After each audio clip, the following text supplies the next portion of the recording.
제가 살아오는 가운데에 솔로몬이라고 하는 이름을 가진 사람을 딱 한 사람 알게 된 것 같습니다. 왜 그렇게 드뭅니까?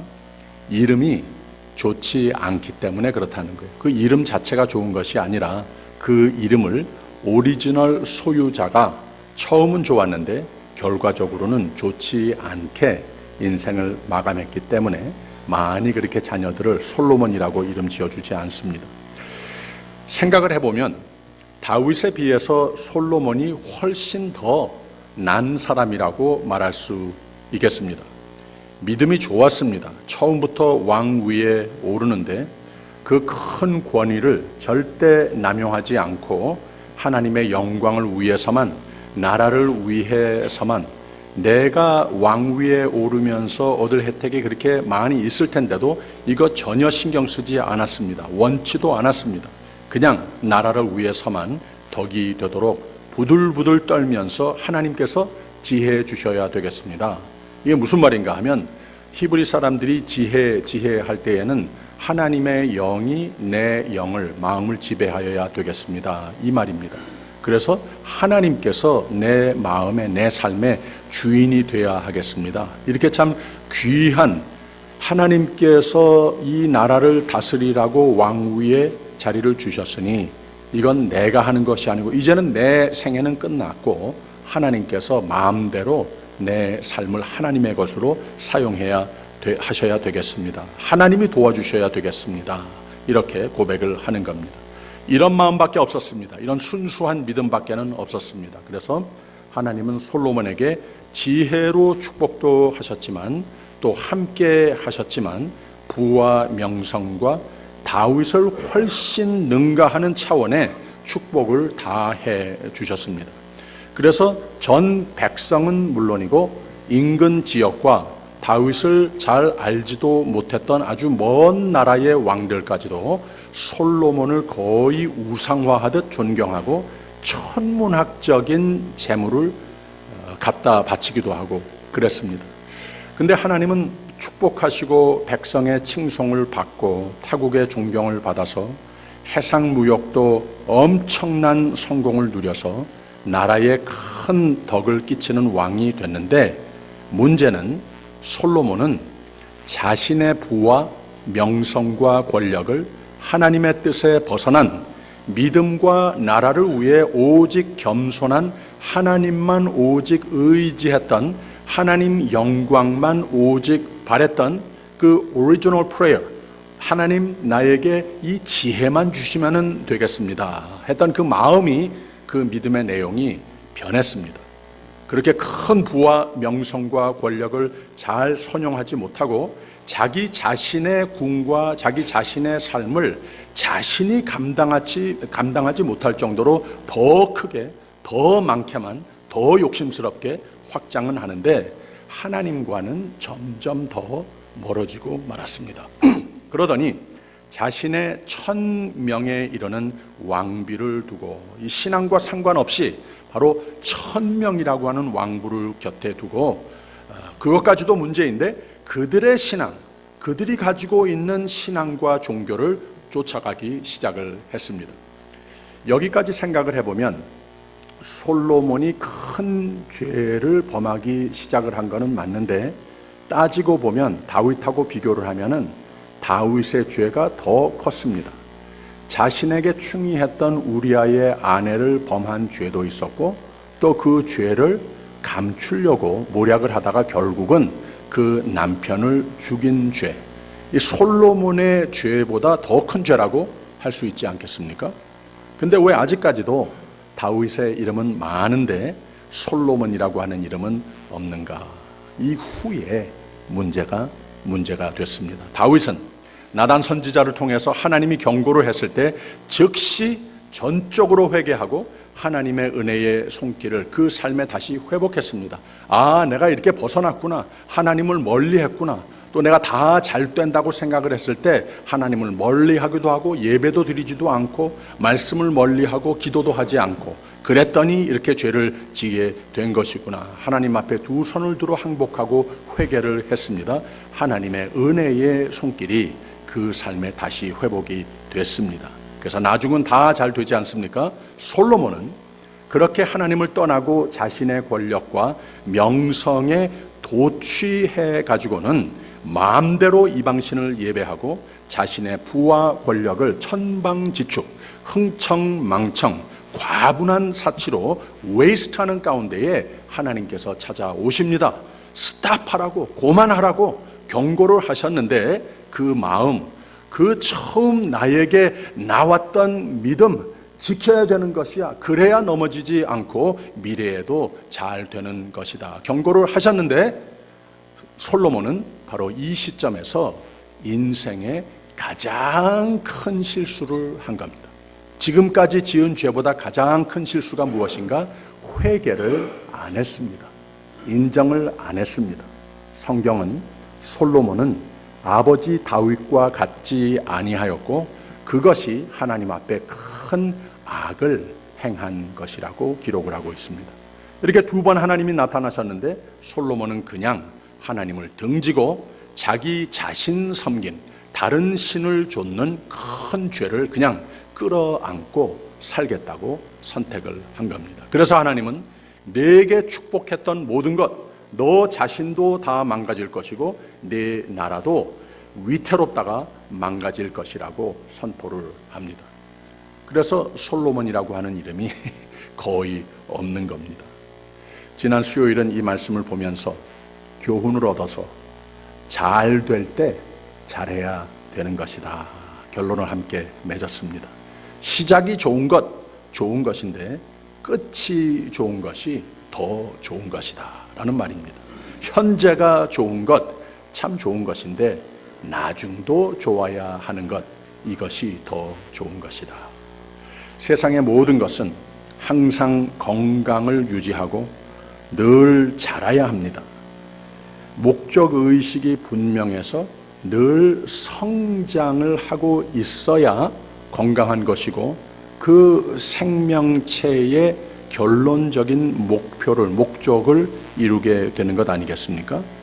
모든 생물체가 그렇고 사람도 그렇고 신앙도 그렇습니다. 모든 공동체 생활도 그렇고 가정도 그렇고 교회도 그렇고 나라도 그렇습니다. 우리 모두가 부활절을 지냈습니다. 부활절을 지냈으니 라고 설교 제목을 붙였습니다. 오늘 말씀의 핵심은 이와 같이 주 안에 서라 그랬습니다. 우리는 하나님의 기쁨입니다. 하나님께서 참 우리에게 생명의 면류관을 씌워주셨습니다. 예수 그리스도의 공로로 말미암아 우리 한 것 아무것도 없는데 하나님께서 우리에게 부활의 소망을 허락하여 주시고 이 생애를 사는 가운데에도 세상이 알 수 없는 생명의 삶을 열매 맺도록 다 축복해 주셨습니다. 그래서 우리는 그 안에서 서야 합니다. 지난주일에 부활주일 예배를 드렸는데 우리는 이제 부활적인 삶을 살기를 하나님께서는 원하셔서 오늘 이 자리에 초대해 주시고 말씀을 주시는 겁니다. 자칫 잘못하면 우리가 부활절 예배를 드린다든지 성탄절 예배를 드린다든지 땡스기빙 예배를 드린다든지 에브리 선데이 예배를 드린다 하여도 그냥 예배 한 시간 형식에 머무를 위험이 있습니다. 우리는 항상 하나님께서 나에게 축복해 주신 부활적인 삶을 항상 성장하고 항상 하나님께서 보고 싶어 하시는 참 기뻐하시는 건강한 모습을 잘 유지하고 있는가? 그래서 하나님께서 내 삶을 통하여서 아들을 내어주신 이가 우리에게 향하여서 그러면 주님을 만나는 그날까지 모든 것을 다 채워주시리라 약속을 하셨는데 이게 이루어지는 것을 좀 보고 싶어 하신다고 하는 거예요. 하나님께서는 우리를 이만큼 사랑하신다고 하는 겁니다. 철학가들은 Point of Inference라고 하는 이론을 말합니다. 모든 생물체는 태어나서 늘 성장을 합니다. 그런데 성장이 멈추게 되면은 쇠퇴되어 가고 그러다가 죽게끔 돼 있다고 하는 거예요. 모든 생물체가, 모든 공동체도 그렇고 이것을 우리의 신앙에도 적용을 해볼 수 있습니다. 우리는 항상 성장해 가야 되는데 혹시 우리가 머뭇하고 성장을 했던 것이 멈추지는 않았는가? 지금까지 다 잘 돼 왔는데 여기에서 그냥 만족하고 우리가 모든 것 하나님께서 보고 싶어 하시는, 참으로 기뻐하시는 삶에서 좀 멀어지지는 않았는가. 그래서 계속 성장하지는 못하고 내가 지금까지 이룬 것에 대해서 그냥 만족하고 도취하고 그런 모습에서 머물고 있지는 않는가. 이런 진단을 가끔 해봐야 된다고 하는 거예요. 진단을 해보고 내가 하나님께서 보고 싶어 하시는 그런 모습으로서 계속 자라지 않고 있는 모습이라면, 내 생애의 목적을 통하여서, 내 신앙을 통하여서 하나님께서 지어주신 목적이 있는데, 목표가 있는데 여길 향해서 잘 달려가고 있는가, 앞으로 위로 잘 달려가고 있는가, 이런 진단을 하지 않게 되면은 약해질 수밖에 없는데, 이런 진단을 할 때에, 때때로 할 때에 우리는 건강한 모습으로서 계속 성장하고 하나님께서 애당초 축복하신 축복의 삶, 생명의 삶, 부활적인 삶을 희망할 수 있다고 하는 거예요. 바로 그 진단하는 시점이, 때때로 우리가 해봐야 하는 진단하는 시점을 Point of Inference라고 그랬습니다.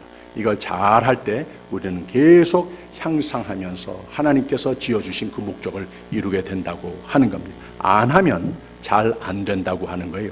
이것저것 망가지기 시작한다고 하는 겁니다. 사도 바울은 빌립보 교회를 위해서 많은 수고를 했습니다. 빌립보 교인들이 복음의 유럽과 온 세계에 퍼져지게 된 첫 발판 역할을 하게 된 교회로서 잘 하고 있습니다. 잘 자라고 있습니다. 나의 기쁨이라고 그랬습니다. 사도 바울의 자랑입니다. 하나님의 자랑이 됐습니다. 빌립보 교회는 모진 핍박과 힘든 여건들을 다 잘 이겨내고 견고한 교회가 됐고, 전 세계를 복음으로 정복할 포텐셜을 지니고 있는, 바울이 귀하게 여기는 복음의 동력자, 세계 선교의 동력자로 여기고 있습니다. 바로 이만큼 자랑스럽게, 기쁘게, 고맙게 생각하는 표현을 사도 바울은 빌립보서 가장 첫 부분에 이렇게 말했습니다. 내가 너희를 생각할 때마다 나의 하나님께 감사하며 간구할 때마다 너희 무리를 위하여 기쁨으로 항상 간구함은 첫날부터 이제까지 복음에서 너희가 교제함을 인함이라. 너희 속에 착한 일을 시작하신 이가 그리스도 예수의 날까지 이루실 줄을 우리가 확신하노라 그랬습니다. 이렇게 기뻐하는 교회였어요. 그래서 사도 바울에게는 빌립보 교인들이 지금까지 잘했는데 구원을 받았고 부활의 소망으로 빌립보 교인들이 이 세상의 유혹과 시험과 핍박에 영향을 받아서 약해지거나 타락하거나 하면은 안 될 것을 잘 알고 있었습니다. 그래서 주 안에 서라, 견고케 심겨진 나무가 되라, 또 잘 가꾼 나무가 되라, 잘 자라라, 꽃잎과 잎사귀가 무성하게 피어서 때가 되면 좋은 과실을 맺듯이 교회가 주 안에서 잘 세워가는 것이 이제는 중요한 것이다. 이거 잘 해라 하고 권면을 하는 책이 바로 이 빌립보서입니다. 오늘 말씀 4장 1절을 읽었습니다. 그러므로 나의 사랑하고 사모하는 형제들, 나의 기쁨이요 면류관인 사랑하는 자들아, 잘했다, 모든 거 잘했다 칭찬하는 거예요. 그리고 이와 같이 주 안에 서라, 미래형으로서 썼습니다. 지금까지 잘한 거 좋은데 앞으로도 잘해라. 바로 이 이러므로 하면서 시작한 말이 어떠므로인가 3장에 이미 말을 쭉 했습니다. 이렇게 주 안에 서라. 크게 세 가지로 생각을 할 수 있는데, 우리가 지난 주일 부활절을 지냈습니다. 참 기뻤죠.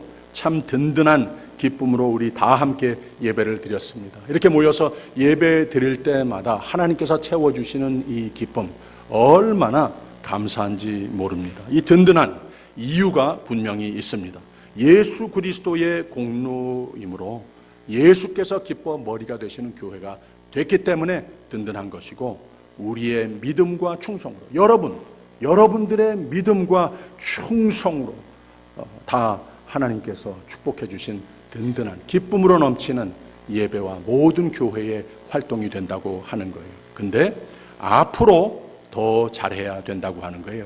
여러분 잘하고 계십니다. 참 기쁘죠? 참 감사하죠? 잘하시고 계십니다. 근데 앞으로 또 잘해야 된다고 하는 겁니다.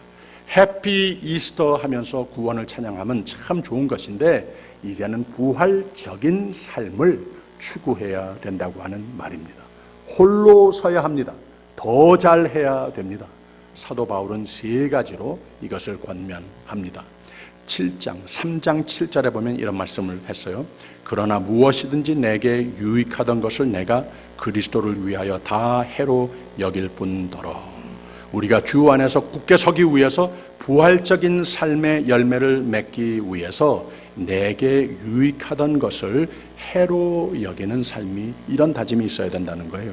우리 가진 것이 그러면 다 버려야 되느냐, 이런 뜻이 아니라 하나님을 섬기는, 하나님을 바라는, 하나님을 의지하는 그 믿음에 상반되는 또는 경쟁 위치에 서 있는 그 무엇이 있으면, 내 삶에 우상이 된 것이 있으면, 하나님과 멀게 하는 그러한 요소가 있으면 이것을 내게 유익하던 것을 해로 여긴다, 이런 표현입니다.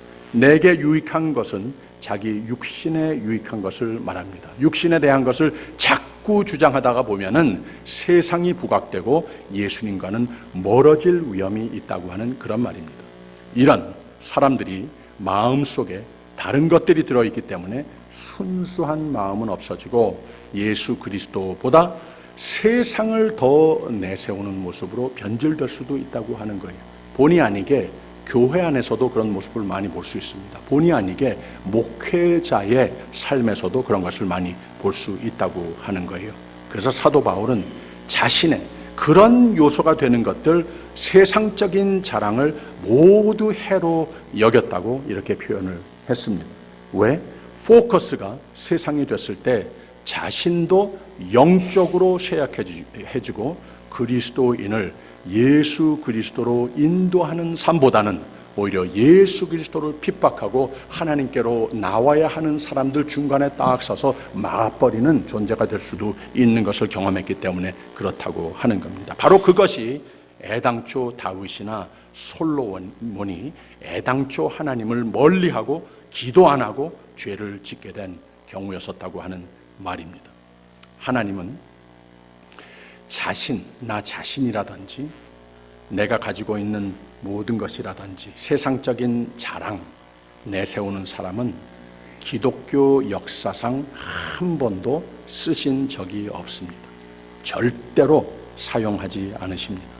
하나님께서는 자아가 완전히 깨진 사람, 예수를 만남으로 회개 과정을 거쳐서 그 다음에는 매일매일 죽노라, 사도 바울의 고백과 같이 매일매일 하나님의 뜻에, 나를 부르신 뜻에 맞추어 사는 삶을 노력하는 그 삶을 거쳐서 육으로 살던 모습이 해로 여기는 이 acknowledgement, 인정으로, 진정으로 인정하는 것이 있을 때에 하나님께서는 이렇게 깨어진 사람을 축복하시고 축복의 원천으로 사용하심을 믿으시기를 바랍니다.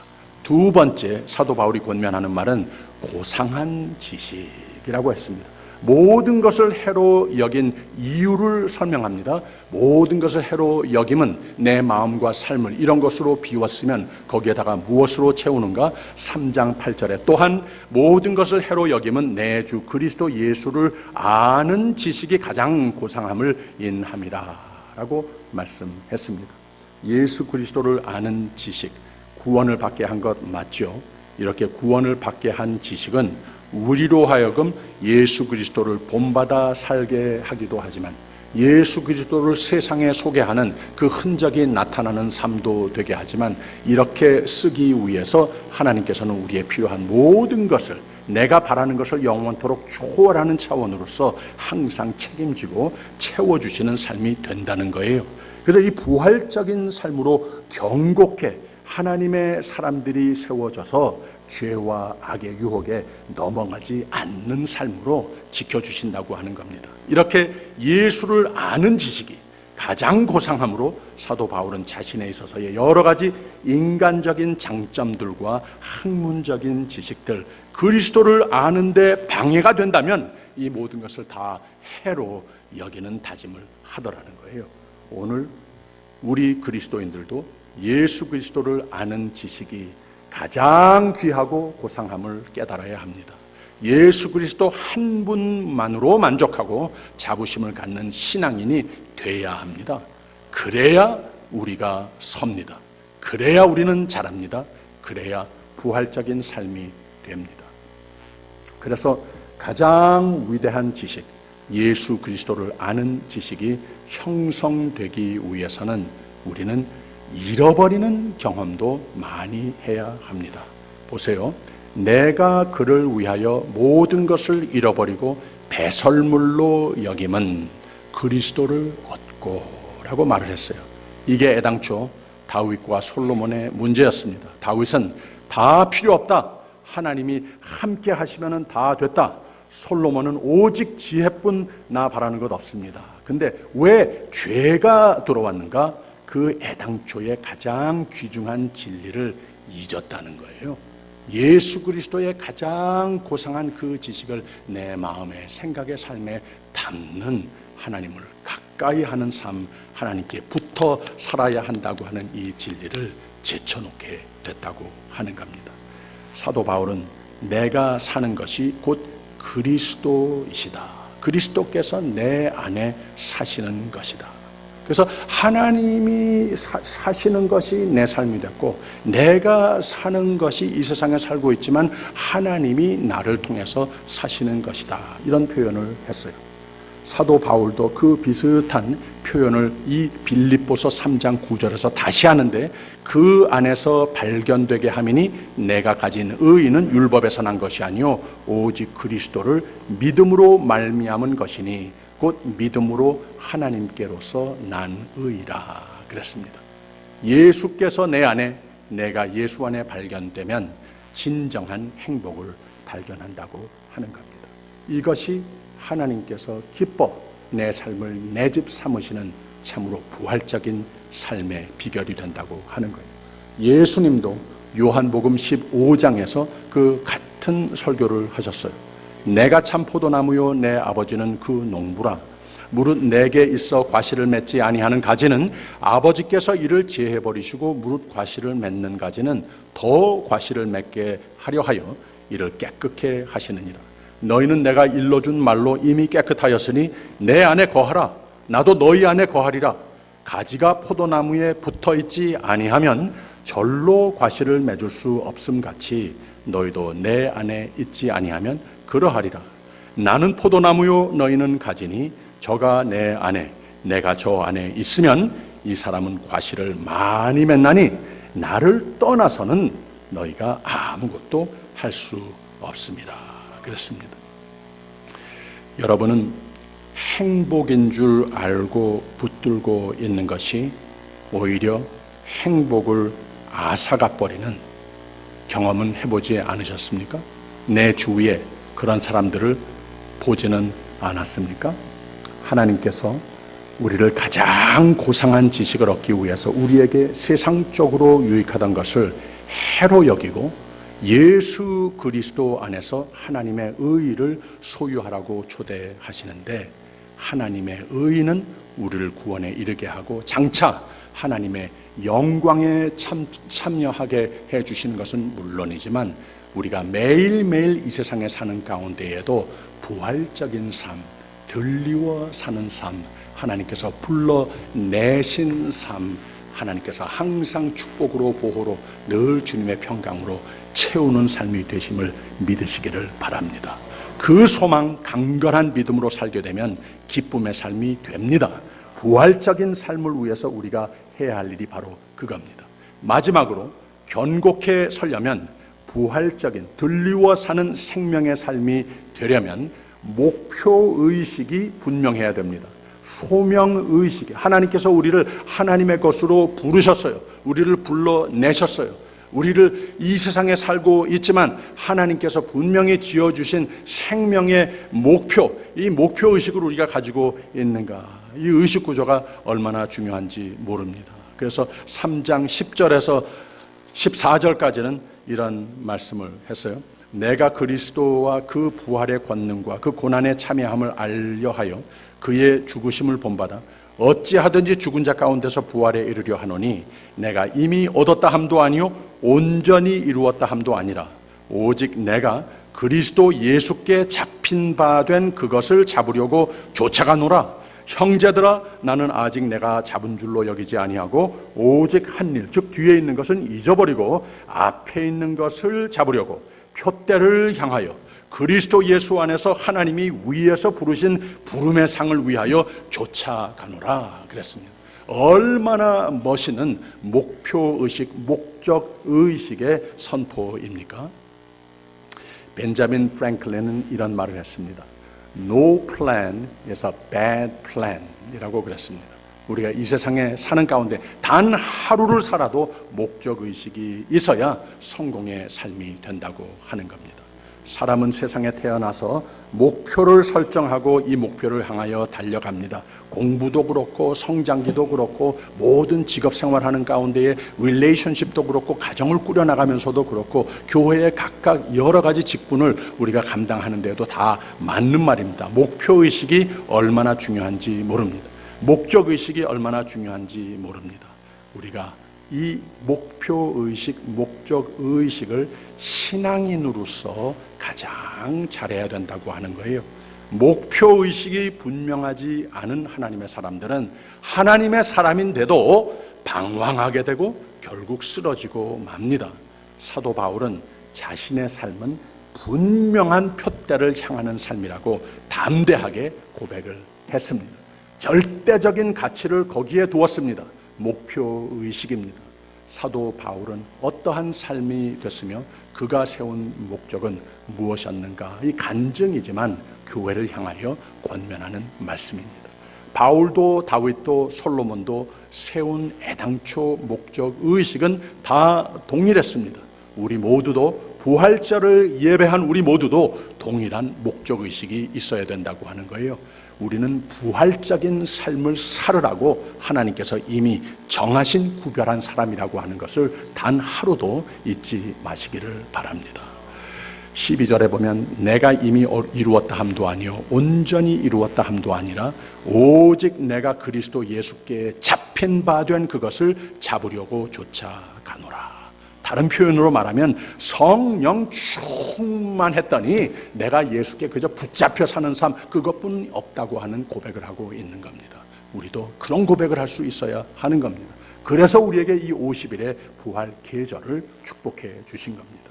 신앙생활이라고 하는 것은 끊임없는 투쟁이 필요로 합니다. 예수님을 믿고 회개하는 순간 구원을 받게 되지만 그 순간부터 저절로 부활절 예배를 드렸다고 저절로 거룩하게 되는 거 아닙니다. 날마다 선한 싸움을 싸우며 이겨야 됩니다. 주님의 부르심을 향하여 나아갈 때 점차로 비로소 변화되고 예수님께서 이 세상에 다시 오시는 날 비로소 완성되는 삶을 우리는 소망하면서 사는 겁니다. 그래서 부활절입니다. 그래서 부활 계절입니다. 그래서 부활적인 생애, 이것이 얼마나 중요한 말인지 모릅니다. 우리는 우리를 사랑하셔서 만세 전부터 택하시고 불러주신 주님의 뜻을 이루기 위해서 이 땅을 떠나는 그날까지 연속 주님을 쫓아가는 삶이 되어야 하는 겁니다. 세상적 사심에 붙들려 그것을 쫓아가는 삶이 돼서는 안 됩니다. 돈 욕심도 아니고 인간적 경쟁심도 아니고 인간적인 마음으로서 이 세상에 나를 유혹하고 끄는 그러한 세력들에게 척척 내 마음과 삶을 내주면 안 된다고 하는 겁니다. 그리스도를 쫓아갈 때만이 하나님의 온전한 복을 누리게 되는 것이고 참된 행복을 누리는 형통의 삶이 되는 줄을 믿으시기를 바랍니다. 예수께 사로잡힌 성도들이 되셔서 날로 주를 닮아서 날로 예수께서 마음대로 능력 부어넣어 주셔서 하나님의 의 또 하나님의 나라를 위해서 막 두 손을 들어 축복하시고 축복의 원천으로 쓰임을 받는 우리 모두가 되시기를 주님의 이름으로 축원합니다. 부활적인 삶을 잘 그리는 이달의 달력 성구입니다. 복 있는 사람은 악인의 꾀를 좇지 아니하며 오만한 자의 자리에 앉지 아니하고 오직 여호와의 율법을 즐거워하여 그 율법을 주야로 묵상하는 자로다. 저는 시냇가에 심은 나무가 시절을 좇아 과실을 맺으며 그 잎사귀가 마르지 아니함 같으니 그 행사가 다 형통하리로다. 믿음이 좋은 사람은 하나님을 의식하고 하나님을 찾고 하나님의 도움으로 나의 힘, 나의 자원, 나의 나이, 나의 건강 상관없이 형통의 생애, 생명의 삶을 누리는 사람들이 믿음의 사람이라고 하는 것을 믿으시길 바랍니다. 하나님은 시편 121편의 말씀과 같이 우리를 지키시는 하나님이십니다. 시편 23편 말씀과 같이 우리가 그를 찾을 때 우리의 목자가 되셔서 부족함을 다 채우시는 하나님이심을 믿으시기를 바랍니다. 하나님은 시편 13편과 같이 우리가 두렵고 불안할 때 하나님을 찾으면, 하나님께 붙어 있으면 평강의 영으로 그 두려움을 바꿔주셔서 나의 하나님은 나를 후대하심이로다 찬송으로 바꿔주시는 하나님이심을 믿으시기를 바랍니다. 이 하나님이 하갈에게도 안심시켜 주신 것과 같이 우리를 항상 우리가 잘 모르고 아무것도 앞이 안 보일 때도 감찰하시는 하나님이심을 믿으시기를 바랍니다. 하나님은 나를 감찰하시는 하나님, 이 하나님 예배하는 자리로 나와 하나님을 찾으시는 여러분들은, 이 자리에 나와 하나님을 찾으시는 그 성호를 부르시는 여러분들은 참 잘하시는 겁니다. 하나님이 반드시 도우십니다. 하나님이 다 보십니다. 하나님이 다 잘 되도록 인도하여 주실 것을 믿으시기를 바랍니다. 축원합니다. 축원합니다. 기도하겠습니다. 하나님 아버지, 선한 목자 되신 우리 주 하나님, 생명을 주시니 감사합니다. 믿음으로 지금까지 지내온 것 다 잘되게 인도하신 축복 감사합니다.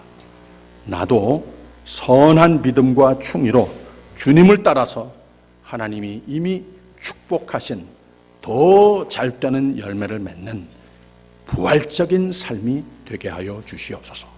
예수님 이름으로 기도합니다.